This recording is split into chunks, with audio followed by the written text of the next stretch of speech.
გიორგი ბაჩიაშვილი საქართველოს გადასცეს. ეს არის ბაჩიაშვილის ამერიკელი ადვოკატის რობერტ ამსტერდამის განმარტება, როგორ აღმოჩნდა ბიძინა ივანიშვილის ყოფილი ფინანსისტი საქართველოში.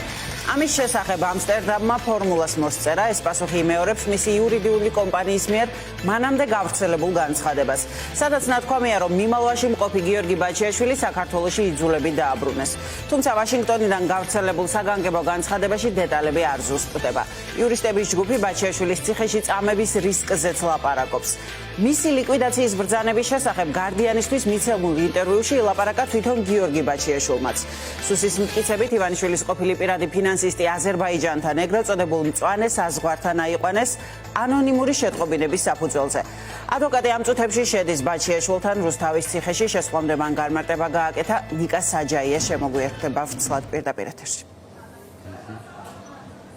ხვალ 12 საათზე საზოგადოება გაიგებს თუ როგორ გადმოიყვანეს გიორგი ბაჩიაშვილი საქართველოში. ეს არის ადვოკატის პოზიცია, რომელიც რამდენიმე წუთის წინ დააფიქსირა, მას შემდგომ, როდესაც უკვე რუსთავის პენიტენციურ დაწესებულებაში მან მოინახულა გიორგი ბაჩიაშვილი. ადვოკატი საუბრობს, რომ მათ დეტალურად ისაუბრეს ყველა ფაქტთან დაკავშირებით, რომელზეც არსებობს კითხვები, ან უკვე შექმნილია სხვადასხვა ვერსიები, თუმცა ადვოკატი ამბობს, რომ მას ამაზე ღიად თქმის უფლება არ აქვს, ვინაიდან ამ პოზიციას ხვალ ჩანიშნულ სასამართლო პროცესზე თავად ბაჩიაშვილი დააფიქსირებს და ფაქტობრივად ის არ პასუხობს სხვა დასმულ არც ერთ შეკითხვას. ვისაუბრეთ მე და გიორგიმ ძალიან დეტალურად, თუმცა მისი სურვილი არის, რომ ხვალ სასამართლო პროცესი როდესაც შედგება, თავად გააკეთოს საჯაროდ განცხადება მომხდარ პროცესებთან დაკავშირებით. შესაბამისად მე დეტალებზე სამწუხაროდ ვერ დაგელაპარაკე. ხვალ გააკეთებს განცხადება სასამართლო პროცესზე. ეს არის ადვოკატის მოკლე პოზიცია, რომელიც მან რამდენიმე წუთის წინ დააფიქსირა. სხვა დამატებითი დეტალები ჯერჯერობით ჩვენთვის არის უცნობი, თუმცა გიორგი ბაჩიაშვილის დაკავებას უკვე მოყვა არაერთი ვერსიის განხილვა საზოგადოებაში. ამ საკითხთან დაკავშირებით კეთდება პოლიტიკური შეფასებები, მათ შორის ქართული ოცნებიდან და ქართული ოცნების ლიდერები ცდილობენ და მტკიცონ ის, რომ ეს არის კარგი წარმატებული სპეცოპერაციის შედეგი და რომ ან ვითარებენ ვერსიას, რომ თავად ბაჩიაშვილის ადგილმდებარეობასთან დაკავშირებით შესაბამის სამსახურებს წყარო მიაწოდა ინფორმაცია. მე შეიძლება რაღაცაზე მეტი ვიცოდე, მაგრამ დეტალებთან დაკავშირებით ინფორმაციის გავრცელება ეს არის სახელმწიფო უსაფრთხოების სამსახურის ფუნქცია. რაიმე გარიგებას ჰქონდა ადგილი გაიცვალა ზურაბ-პოლონიკაშვილის თანამდებობაში გიორგი ბაჩიაშვილის დაკავება? შეურაცხყოფელი, ასე ვთქვათ, ვერსია და არასწორია ასეთი ვერსიების გავრცელება, თუმცა ჩვენ ვიცით ასეთ ვერსიებს ვინ ავრცელებს და მათ არანაირი ზღვარი არ აქვს, როცა საქმე ეხება სახელმწიფო ინტერესებს. ხო, ეს ერთი. მეორე, რაც შეეხება ზურაბ-პოლონიკაშვილს, მე განმარტე რა იყო მისი კანდიდატურის მოხსნის მიზეზი და ამას არაფერთან არ ქონია სხვა რამეს და შემხებლობა. მიზეზი იყო ის, რომ მან შეურაცხყოფა მიაყენა სახელმწიფოს. რა შუაში აქვს რაიმე სხვა დეტალი, ხო?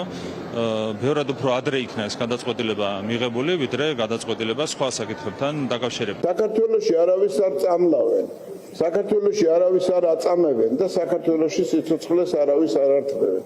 ეხლა ამათ აქვს პოლიტიკური იდეა. როგორმე ადამიანები დაარწმუნონ, ვინც არ ეცია საქართველოში რა ხდება იმასთან დაკავშირებით, რომ აქ შესაძლებელია და ასაშვებია, რომ ვიღაც მოწამლონ, მით უმეტეს თუ კი ბიძინა ივანიშვილთან აქ სასამართლო დავა. სულ არ აინტერესებს არავის ბაჩიაშვილის ცხოვრება. პირიქით მე მგონი, რომ დაცვა უნდა გაუძლიეროთ, რომ თავად არ მოწამლონ და არ გააკეთონ ისეთი რამ, რაც ჩაფიქრებული აქვს. რომ როგორმე საქართველოს დაარტყან, მის ავტორიტეტს დაარტყან. ძალიან მიხარია, რომ ქართული სპეცსამსახურები თავიანთ სიმაღლეზე დგანან და ასეთი გადაადგილებების თუ სხვა მოძრაობების შესახებ ინფორმაციას ფლობენ, იპოვებენ, არსებობენ წყაროები, რომლებიც ამ ინფორმაციას მათ აწვდიან და შესაბამისად რეაგირებენ. გიორგი ბაჩიაშვილის დაკავების შესახებ ინფორმაცია დღეს ოფიციალურად გაავრცელა სახელმწიფო უსაფრთხოების სამსახურმა. აქ საუბარია, რომ ის ეგრეთ წოდებულ მწვანე ტერიტორიაზეა დაკავებული, რამაც უკვე გააჩინა არაერთი კითხვა, თუმცა ადვოკატი ამბობს, რომ ამ კითხვებს პასუხი გაეცემა ხვალ თავად გიორგი ბაჩიაშვილის მხრიდან, რომლის სასამართლო პროცესიც თბილისის საქალაქო სასამართლოშია ჩანიშნული.